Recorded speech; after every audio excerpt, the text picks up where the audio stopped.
শ্রী গণেশায় নমঃ। ওম নমঃ শিবায়। তো বন্ধুরা, আমি আমার এই ভিডিওতে খুবই সংক্ষিপ্ত আলোচনা করতে চলেছি পূর্বাষাঢ় নক্ষত্রের সম্পর্কে।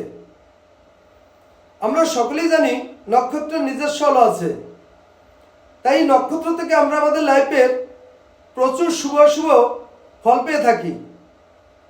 তোমাদের জন্মছকে যাদের এই নক্ষত্র অধিপতি শুভগ্রহের শুভ অবস্থানে এবং শুভগ্রহের দৃষ্টিতে অবস্থান করে, আমরা এই নক্ষত্র থেকে প্রচুর শুভ ফল পেয়ে থাকি। কিন্তু যদি কোনো ব্যক্তির জন্মছকে এই নক্ষত্র অধিপতি অশুভ গ্রহে অশুভ অবস্থানে এবং অশুভ গ্রহের দৃষ্টিতে অবস্থান করে, তাহলে এই নক্ষত্র থেকে নানা রকম অশুভ ফল পেয়ে থাকে।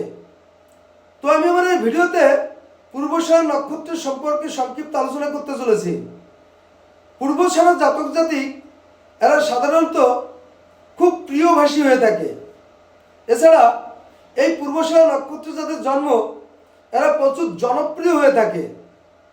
এই পূর্বাষাঢ় নক্ষত্রে যাদের জন্ম, এরা ধনপ্রিয় হয়ে থাকে। তো এছাড়া এই পূর্বাষাঢ় নক্ষত্রে যাদের জন্ম, এরা বহু পুত্র কন্যা যুক্ত হয়ে থাকে এবং এরা সদা সর্বদা প্রিয় কার্যে রত থাকে। এছাড়া এরা লাইফে প্রচুর সাকসেসফলতা পায় এবং সদা সর্বদা নিজের কর্মে ব্যস্ত থাকে এবং এরা প্রচুর ধনী হয়ে থাকে।